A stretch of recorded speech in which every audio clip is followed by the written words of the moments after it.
There's a multinational infrastructure that controls the price of gasoline, which is simply crude oil that has been refined into petroleum. A major fixture in that infrastructure is the group OPEC, which stands for the Organization of Petroleum Exporting Countries. It's described as an intergovernmental organization controlling most of the world's oil supply. It's basically an anti-competitive cartel. OPEC is made up of 13 of the world's leading oil exporting nations, including Saudi Arabia, Iraq, Kuwait, Iran, the United Arab Emirates, and Venezuela. The United States, which is the world's largest producer of oil, and Canada, from which the U.S. gets most of its oil, are not members of OPEC.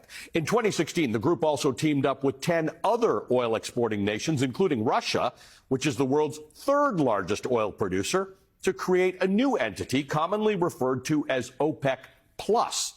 Now, OPEC and OPEC Plus say it aimed to regulate the supply of oil in order to set the price for the world market. It is a world market. This is something to remember. According to OPEC, roughly 40% of the world's oil production and 60% of the world's petroleum market come from the group's member countries. They accounted for more than 80% of the world's proven oil reserves in 2021.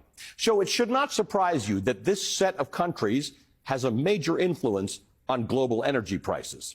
OPEC's influence on the market has been widely criticized for inflating prices to the benefit of its members. To help offset high prices, some countries like Venezuela and Iran subsidize the price of gasoline, making it cheaper for consumers at gas stations.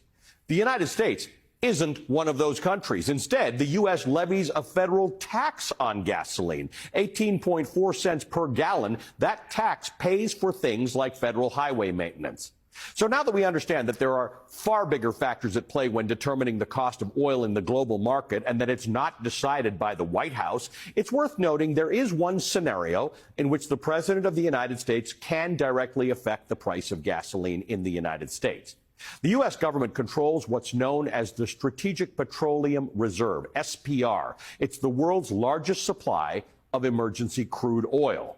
The SPR was established to reduce the harmful impact of global disruptions in the supply of petroleum and oil. Think economic crises, natural disasters, or man-made accidents. But the president can only tap into the SPR under very specific circumstances. It's happened a few times, including in 1991 after Operation Desert Storm in Iraq ruptured the global oil market. President George H.W. Bush directed the Department of Energy to prepare for a drawdown of nearly 34 million oil barrels from the Strategic Petroleum Reserve. In 2005, in the wake of Hurricane Katrina, President George W. Bush called for a drawdown to help offset the major damage to the oil production facilities in the Gulf of Mexico.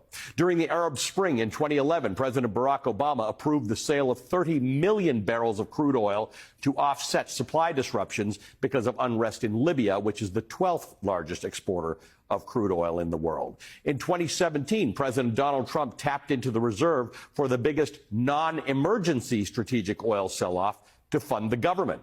And last March, President Joe Biden announced a sale from the reserve to address the significant global supply disruption caused by Vladimir Putin's war on Ukraine. But like I said, those instances are rare, and they're generally speaking for emergencies.